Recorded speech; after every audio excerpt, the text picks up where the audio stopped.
Welcome back everyone in our today's lecture.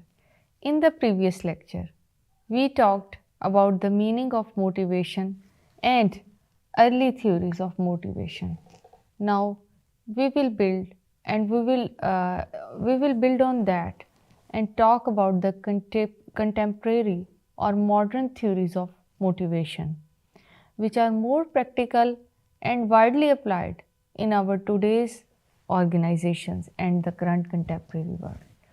After that, we will move a bit forward towards the current issues related to motivation in the modern workplace. And finally, we will discuss a small case study to connect all to connect everything in a practical way. As we discussed the theories, now it's the time to combine them all practically. So, let us begin with the contemporary theories. The first modern theory we discussed is goal setting theory, given by Locke and Latham. This theory is basically based on very simple but powerful idea. It says that specific and challenging goals lead to higher performance as compared to vague or very easy goals. For example, if a manager tells an employee that to do your best, the employee may not know what exactly is expected from him or what is being expected from her, because it's kind of a vague, you can say it's a kind of vague command.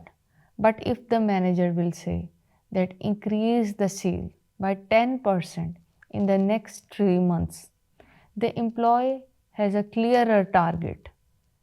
So the theory also highlights the importance of feedback. When the employees continuously receive feedbacks from their workplaces or managers, they understand how well they are doing and where they need the improvements. So, this theory encourages the managers to set clear, measurable, and challenging goals, and to support the employees with their regular feedback, as the feedback is the most important factor that will allow the employee to know the performance, his or her performance. From the goal setting, we move to another important theory which is called equity theory, and was introduced by Adams. This theory focuses on fairness of treatment at the workplace or organizations.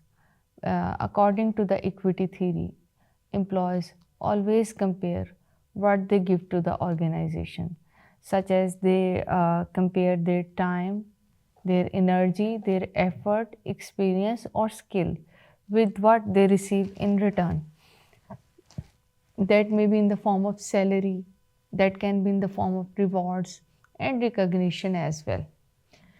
They also compare themselves with other people at the organization, like their colleagues, their friends, and other employees of the organization. If they feel that another employee is receiving more for same amount of work he or she is performing, then what will happen? Obviously, he or she will feel unfairly treated and will become highly demotivated.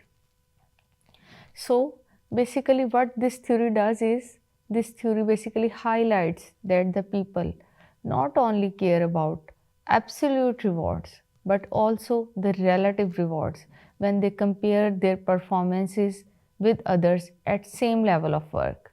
So the managers must be fair in workload distribution, as well as they must be fair while taking the salary decisions, the pay decisions, decisions regarding promotions and appreciations to maintain the motivation of employees. So the next theory is expectancy theory, which is given by Vroom. This theory explains the motivation through three connections. The first connection is expectancy, which means that the belief that if I try hard, I can perform really well. This is kind of a belief in expectancy theory. If the employees do not believe that they can succeed, they will not put an effort. The second connection is instrumentality, which means believing that good performance will be rewarded in a very good way. If they will perform good, if they will put a lot of effort, they will not only be rewarded for that but also be recognized for their good work or the efforts they were putting. If the employees think that no matter how well they will perform, they will not be rewarded at all, they will lose the motivation. Obviously, everyone loses the motivation in either case. The third connection is balance. What is balance? The balance means the value of an employee, the value an employee places on the reward. A reward must be something meaningful to the employee, otherwise, it will not motivate them at all. When all the three conditions are strong, the aforementioned all the factors and all the three factors and conditions are strong, the motivations become very high. After the expectancy theory, we will talk about self determination theory, which is also known as SDT. SDT basically stands for self determination theory. This theory says that the people are most motivated when three psychological needs are fulfilled. The first need is the need of autonomy, meaning that the people want to feel that they have some kind of freedom in how they compete or they complete their task. The second need is the need of competence, meaning that the people want to feel capable, they want to feel like they are very highly skilled and confident in their abilities. And the third need is the need to relatedness, which means that the people want to feel connected. They want to feel connected with others at work. When the employees feel trusted, supported, and skilled, their internal motivation increases naturally. Obviously, the internal motivation will increase when when they will feel motivated. So, this theory emphasizes the importance of internal motivation rather than relying only on the external rewards like the salary, other external rewards like you can say the bonuses, the promotions, and the other physical rewards. Another widely used modern theory is reinforcement theory.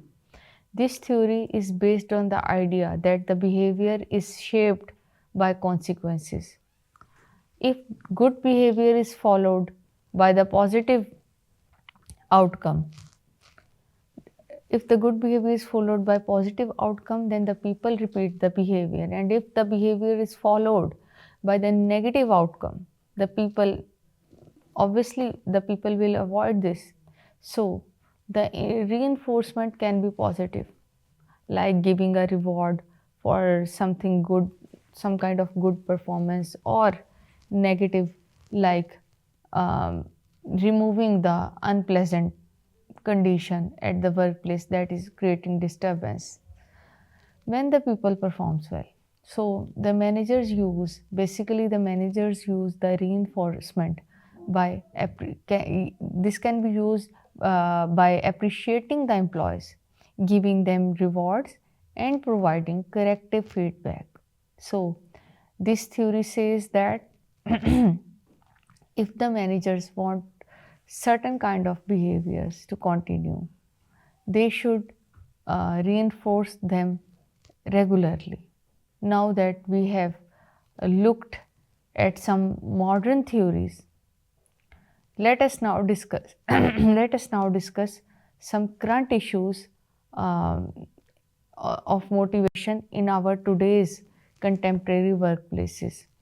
So, one of the biggest issue which today in motivating the employees in our organization is that remote or hybrid work environments. After the COVID 19 pandemic, most of the employees were directed to work from home and maintain a social distance, and this kind of uh, some kind of steps were taken by the government of Pakistan to maintain the hygiene factors.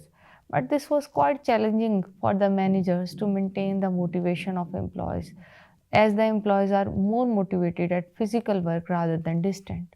So the remote work often, in remote work, the workers often felt isolated. They faced distractions at home, and sometimes they struggle with communication. To maintain the motivations, managers need to create strong communication system so that the employees may feel that they are being provided with the emotional support and they are being appreciated for their good work, uh, and they can set their clear goal. Another modern issue is multi-generational workforce. Today, the organization include baby boomers, Generation X, the millennials, and Gen Z. All of them are working at the same workplace. They are working all together. So every generation basically has different expectations. They have different values, and they have different motivation triggers, you can say. Or just like the older employees, they may value the job security at the most, but the younger employees may prioritize the flexibility, they prioritize the work life balance, uh, they prioritize learning outcomes, and etc. So the managers need to understand these differences and adjust the motivational approach accordingly. So, I must add that mental health is another uh, issue that is becoming uh, concern today. Higher workload, stress, and burnout, and the pressure can reduce the motivation. So, uh, the managers need to look at the mental health of employees as well. By overcoming all these motivational factors, managers can, I think, they can develop better strategies to deal with all the kind of generations, like as we discussed, that all of them are working together in the same organizations. When the employees will feel mentally healthy, obviously their motivation will increase and they will perform far better. So, by overcoming these kind of issues and incorporating the theories, the modern theories of motivations, managers will surely, uh, managers can surely develop such kind of strategies which will lead to a better work environment. So, that was all for our today's lecture, and we will be back in our next lecture with some other agenda regarding principles of management. Till then, take good care of yourself, and Allah Hafiz.